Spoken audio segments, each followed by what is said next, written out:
Warriors fans left in shock as Bunty Afoa leaves the club after a controversial salary problem ***. Before we dive into this absolutely wild story, quick favour. If you're loving the content on Unpopular Aussie Opinions, smash that subscribe button.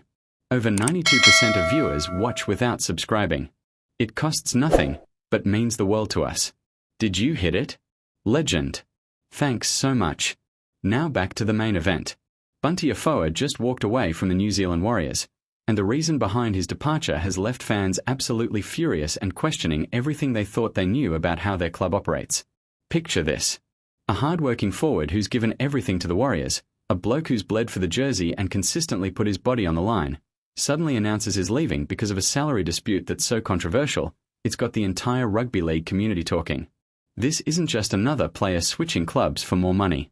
This is about respect, about valuing loyalty, and about a club that might have just made one of the biggest mistakes in recent memory.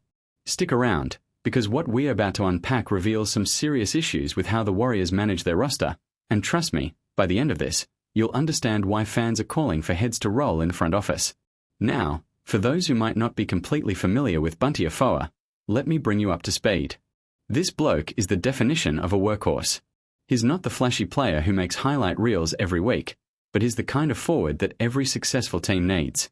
The bloke who runs the hard yards, makes the tough tackles, does the dirty work in the middle that allows the stars to shine. Afoa's been with the Warriors through thick and thin, and anyone who's watched him play knows that he brings an intensity and work ethic that you simply cannot teach. He's the kind of player that teammates love having in the trenches with them, the kind of bloke who'll run through a brick wall if it means helping his team win. But apparently, none of that mattered when it came time for contract negotiations. According to reports that have been circulating, the Warriors offered Afoa a contract extension that was so insultingly low, it basically told him that despite all his contributions, despite all the games he's played through injury, despite all the leadership he's shown, the club values him about as much as they value the water bottles on the sideline. We're talking about an offer that was significantly below what Afoa believed he was worth, and honestly, based on his performances and his importance to the team's forward pack, it's hard to argue with his assessment. The bloke deserved better, and the Warriors absolutely dropped the ball on this one. What makes this situation even more controversial is the timing. The Warriors are in the middle of trying to build something special, trying to create a culture of success after years of inconsistency and underachievement.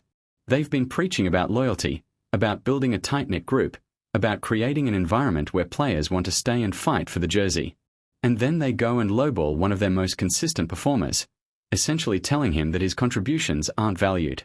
The mixed messages here are absolutely staggering. How can you expect to build a winning culture when you're treating hardworking players like they're expendable? How can you ask players to bleed for the jersey when you're not willing to compensate them fairly for doing exactly that? The reaction from Warriors fans has been swift and absolutely brutal. Social media exploded within hours of the news breaking, with supporters expressing their anger, disappointment, and complete bewilderment at how the club could handle this situation so poorly. Twitter was flooded with comments from fans who've watched Afoa put in massive shifts week after week, fans who appreciate the kind of player he is and what he brings to the team. Many supporters are pointing out that the Warriors seem to have money to throw at flashy recruits and big-name signings, but when it comes to rewarding the loyal soldiers who've been there doing the hard work, suddenly the budget gets tight. The hypocrisy is not lost on anyone, and fans are rightfully calling out the club's management for their backwards priorities. But here's where things get even more interesting. Word on the street is that Afoa isn't the only Warriors player who's been feeling undervalued. There are whispers that other members of the squad are watching the situation closely, seeing how the club treats a player like Afoa, and they're starting to question their own futures with the Warriors. This is how you create a toxic environment in a locker room. When players see their teammates being disrespected, when they see loyalty and hard work going unrewarded, it breeds resentment and distrust. And once that starts, it's incredibly difficult to rebuild team morale and cohesion. The Warriors might think they're being smart with their salary cap management, but what they're actually doing is creating a situation where quality players are going to start looking for the exits. Let's talk about the business side of this for a moment, because the Warriors' decision here makes absolutely no sense from a strategic standpoint. Bunty Afoa is exactly the kind of player you want to keep around. He's experienced, he's professional, he knows the club and the systems, and he provides crucial depth in the forward pack. Replacing him is going to cost money anyway, whether that's through recruitment or through having to promote less experienced players who might not be ready for the demands of NRL football. So why not just pay the man what he's worth and keep that continuity and experience in your squad?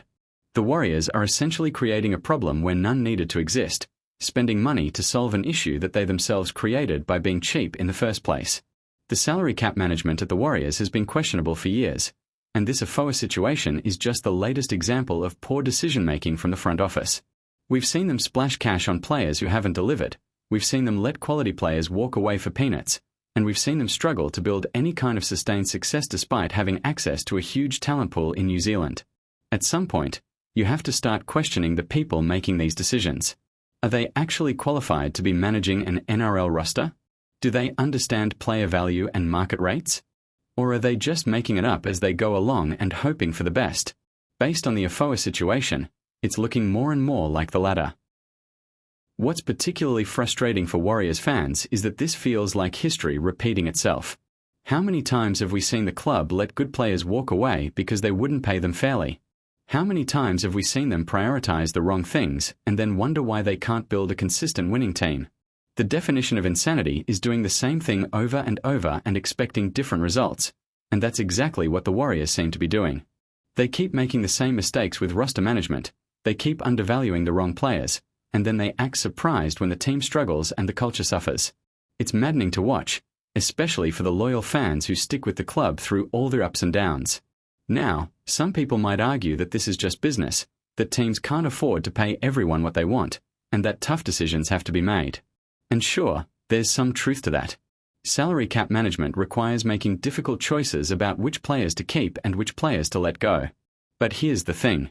Those decisions need to be smart decisions based on player value and importance to the team structure. Letting Bunty Afoa walk because you don't want to pay him fairly isn't a smart business decision. It's a short-sighted move that prioritizes saving a few dollars in the short term over maintaining roster stability and team culture in the long term.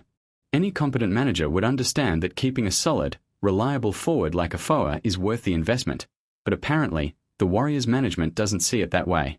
The other clubs in the NRL must be absolutely licking their lips right now. Here's a quality forward who's become available because the Warriors couldn't get their act together with contract negotiations. You can bet that multiple clubs are already on the phone with Afoa's manager, looking to snap him up and add him to their forward packs. And when Afoa signs with another club and continues putting in solid performances week after week, the Warriors are going to look even more foolish for letting him slip through their fingers. It's going to be one of those situations where fans spend years wondering what could have been if the club had just done the right thing and paid the man fairly. The impact on team morale cannot be overstated. When players see how Bunty Afoa has been treated, it sends a message throughout the entire squad. It tells them that no matter how hard you work, no matter how loyal you are, no matter how much you contribute to the team, the club might still treat you as expendable when it comes time for contract negotiations. That's not the kind of message you want to send if you're trying to build a winning culture. Players need to feel valued and respected. They need to know that their efforts are appreciated and that they'll be rewarded fairly for their contributions. The Warriors have failed spectacularly on all of those fronts with how they've handled the Afoa situation. Looking ahead, the Warriors now face some serious questions. How are they going to replace Afoa's production in the forward pack? How are they going to repair the damage to team morale and culture? How are they going to convince other players that they should commit long-term to a club that has demonstrated it doesn't value loyalty and hard work?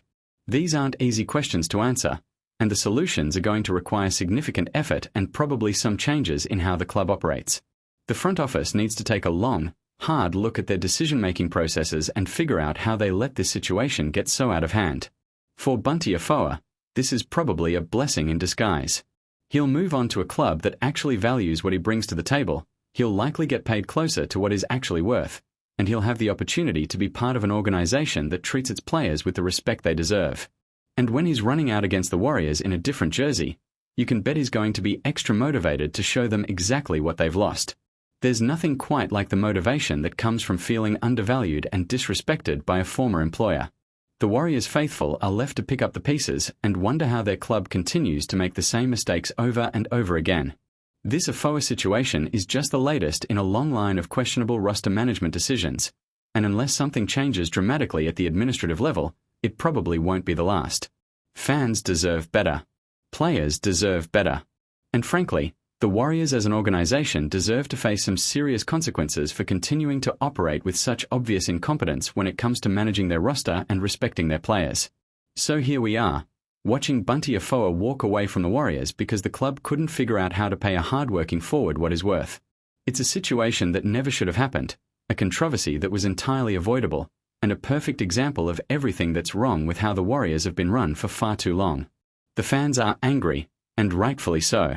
Change needs to happen, and it needs to happen soon, because if the Warriors keep operating like this, they're going to keep losing quality players and keep wondering why success